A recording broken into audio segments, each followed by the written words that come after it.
नमस्कार, मैं हूं अंकुर। आप देख रहे हैं सत्य हिंदी। एक नजर अब तक की सुर्खियों पर। बिहार विधानसभा चुनाव से पहले पूर्व उप मुख्यमंत्री और राष्ट्रीय जनता दल के नेता तेजस्वी यादव ने कहा कि महागठबंधन बिना मुख्यमंत्री पद के चेहरे के बिहार विधानसभा चुनाव नहीं लड़ेगा। एनडीटीवी को दिए एक इंटरव्यू में तेजस्वी यादव ने सत्तारूढ़ एनडीए पर कटाक्ष करते हुए कहा कि हम भारतीय जनता पार्टी हैं कि हमारे पास कोई चेहरा नहीं है।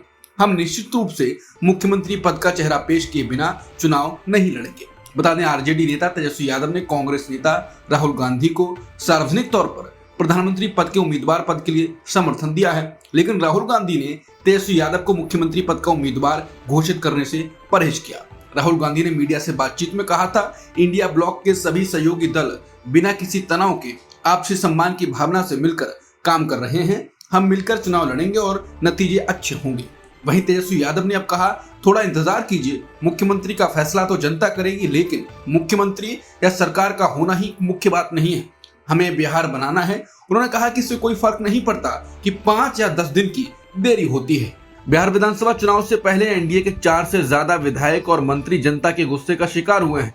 जनता ने कामकाज पर सवाल उठाए तो नेताओं को भागना पड़ा और उनके वीडियो सोशल मीडिया पर वायरल हो गए। पहला मामला मुजफ्फरपुर जिले के कुरहनी से बीजेपी विधायक और पंचायती राज मंत्री केदार प्रसाद गुप्ता का है। वो अपनी विधानसभा में 7 निश्चय योजना के तहत बनी नई सड़क का उद्घाटन करने पहुंचे थे, लेकिन स्थानीय लोगों ने शिकायत की कि सड़क तो उद्घाटन से पहले ही टूटने लगी है। सुरक्षा कर्मियों ने मंत्रियों को वहां से सुरक्षित निकाल लिया। दूसरा मामला दरभंगा का है। शहरी विकास मंत्री और जाले के विधायक जीवेश कुमार मिश्रा एक यूट्यूबर के सवालों पर बुरी तरह फंस गए। स्थानीय यूट्यूबर दिवाकर साहनी ने गांव की टूटी सड़क पर सवाल पूछा तो मंत्री और उनके समर्थकों ने कथित तौर पर गाली गलौज, कपड़े फाड़ने और मारपीट तक कर दी। इसका वीडियो वायरल हो गया।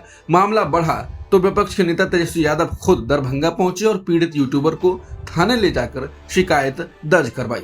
तेजस्वी ने पटना में प्रेस कॉन्फ्रेंस कर मंत्री का पुराना मामला भी उठाया, जिसमें राजस्थान की एक अदालत ने उन्हें नकली दवाइयां बनाने का दोषी ठहराया था। कांग्रेस नेता प्रसेनजीत बोस ने कहा कि अगर चुनाव आयोग बिहार में हुई गलतियों को दोहराता है तो राहुल गांधी पश्चिम बंगाल में एसआईआर विरोध आंदोलन की अगुवाई करेंगे। बोस ने कहा कि बिहार में एसआईआर के दौरान राहुल गांधी ने जो भेदभाव और पक्षपात उजागर किया, उससे कांग्रेस को राजनीतिक ताकत मिली है और पूरे इंडिया ब्लॉक के कार्यकर्ताओं को भी ऊर्जा मिली। उन्होंने आगे कहा कि पश्चिम बंगाल के अलावा असम, केरल और तमिलनाडु में भी राहुल गांधी इसी तरह विरोध करेंगे अगर चुनाव आयोग बिहार की गलती नहीं सुधारता। प्रसेनजीत बोस ने यह भी कहा कि पश्चिम बंगाल में चुनावी मुद्दों में भ्रष्टाचार, महिलाओं और बच्चों पर अत्याचार और बंगाली भाषी प्रवासियों का उत्पीड़न शामिल होंगे, लेकिन एसआईआर प्रक्रिया शुरू होते ही ये केंद्र में होगा। बोस ने यह भी स्पष्ट किया कि कांग्रेस और टीएमसी का गठबंधन इस बात पर निर्भर करेगा कि ममता बनर्जी और उनके परिवार की एकला चलो रे नीति क्या कहती है। कांग्रेस किसी सीट बंटवारे के लिए हाथ नहीं फैलाएगी। दिल्ली के पूर्व सीएम और आम आदमी पार्टी के मुखिया अरविंद केजरीवाल ने दिल्ली के स्कूलों को मिल रही बम की धमकियों को लेकर सरकार पर निशाना साधा। अरविंद केजरीवाल ने कहा कि दिल्ली के स्कूलों को बार बार बम की धमकियां मिल रही हैं, हर तरफ अफरा तफरी हो जाती है, स्कूलों की छुट्टी होती है, बच्चों और अभिभावकों में डर फैलता है, लेकिन 1 साल से ना कोई पकड़ा गया ना कोई कार्रवाई हुई। उन्होंने कहा कि 4 इंजन वाली बीजेपी सरकार राजधानी की सुरक्षा तक नहीं संभाल पा रही, माता पिता रोज डर में जी रहे हैं। केजरीवाल ने सवाल किया कि आखिर ये सब कब खत्म होगा।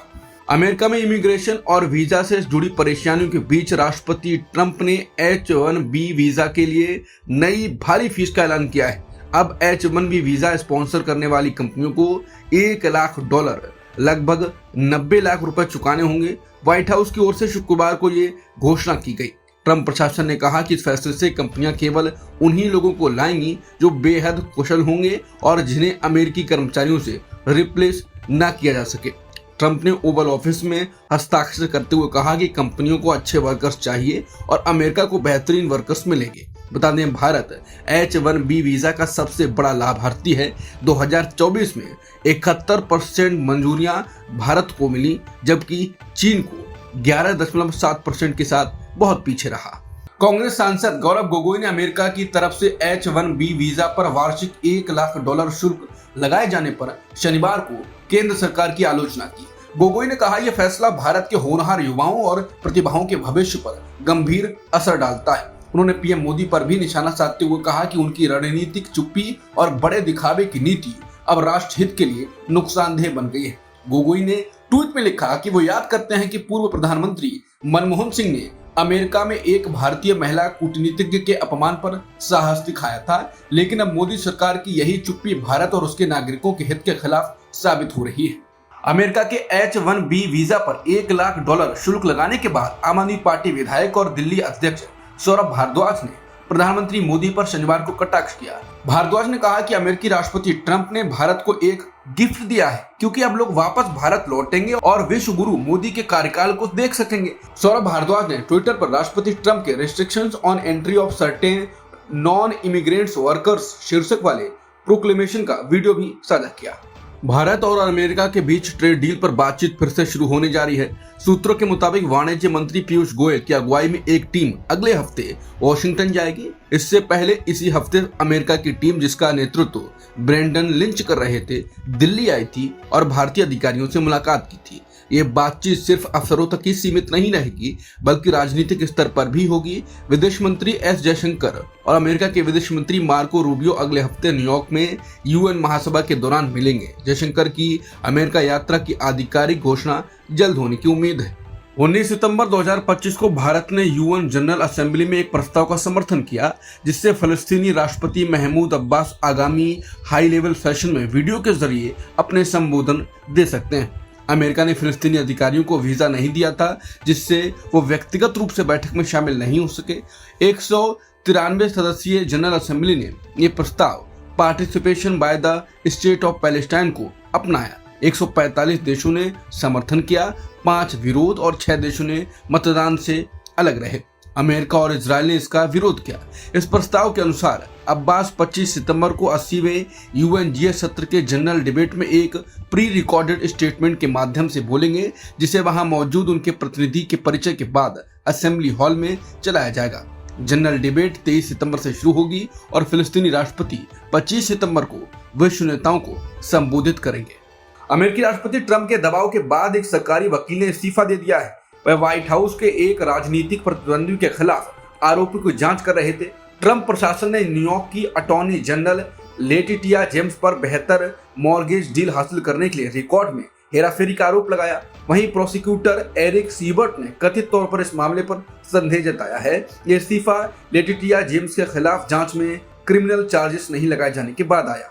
भारत और नेपाल के बीच आवागमन और वहां के ताजा हालात को लेकर भारतीय दूतावास ने एडवाइजरी जारी की है। नेपाल में भारतीय दूतावास ने कहा कि बीते कुछ हफ्तों की तुलना में नेपाल में स्थिति सुधरी है। सड़क के जरिए आवागमन और फ्लाइट नियमित तौर पर चल रही है। फिर भी नेपाल की यात्रा कर रहे भारतीय नागरिकों को सावधानी बरतने और भारतीय दूतावास या स्थानीय प्रशासन की ओर से जारी एडवाइजरी का पालन करने की सलाह दी जाती है। रेल मंत्री अश्विनी वैष्णव ने Mumbai Ahmedabad bullet train project को लेकर बताया कि मुंबई से ठाणे के बीच समुद्र के नीचे टनल के निर्माण में बड़ी सफलता मिली है।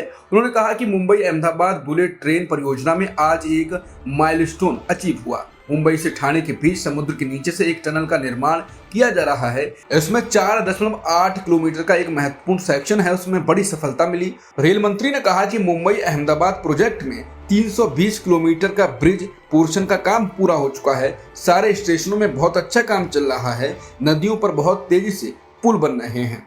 इस साल अप्रैल से अगस्त के बीच भारत का कच्चे तेल का आयात बिल $60.7 बिलियन यानी करीब 5.32 लाख करोड़ रुपए से घटकर $50.4 बिलियन यानी 4.18 लाख करोड़ हो गया। सरकारी रिपोर्ट के अनुसार इस दौरान भारत ने 101.1 मिलियन टन तेल आयात किया, जो पिछले साल के 101.9 मिलियन टन से थोड़ा कम है। अगस्त में आयात 19.6 मिलियन टन रहा और इसका बिल 82,170 करोड़ रुपए था।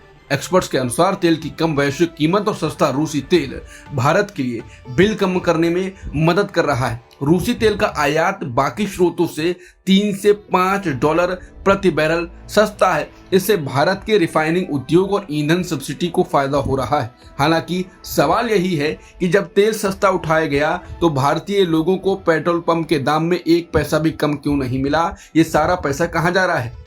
Jammu and Kashmir liberation front प्रतिबंधित संगठन के मुखिया यासीन मलिक ने दिल्ली हाई कोर्ट में एक शपथ पत्र दाखिल किया। इसमें उसने दावा किया है कि पिछले 2 दशकों में उसकी मुलाकात कई बड़े राजनीतिक और धार्मिक नेताओं से हुई थी। एनडीटीवी के मुताबिक मलिक ने अपनी अर्जी में लिखा है कि 2 शंकराचार्य कई बार उसके घर श्रीनगर आए और एक प्रेस कॉन्फ्रेंस साथ की। आरएसएस नेताओं से उसके गहरे संपर्क रहे। भारतीय खुफिया एजेंसियों के अफसरों से भी उसकी मुलाकातें होती रहीं। यहाँ तक कि उसने पूर्व प्रधानमंत्री अटल बिहारी वाजपेयी की 2000 या 2001 की रमजान सीजफायर में सहयोग किया था। हालांकि मलिक के इन दावों पर अब तक जिन नेताओं और संगठनों का जिक्र हुआ है उसकी ओर से कोई प्रतिक्रिया नहीं आई। अब तक की खबरों में इतना ही। बाकी खबरों के लिए बने रहिए सत्यहिंदी.com के साथ।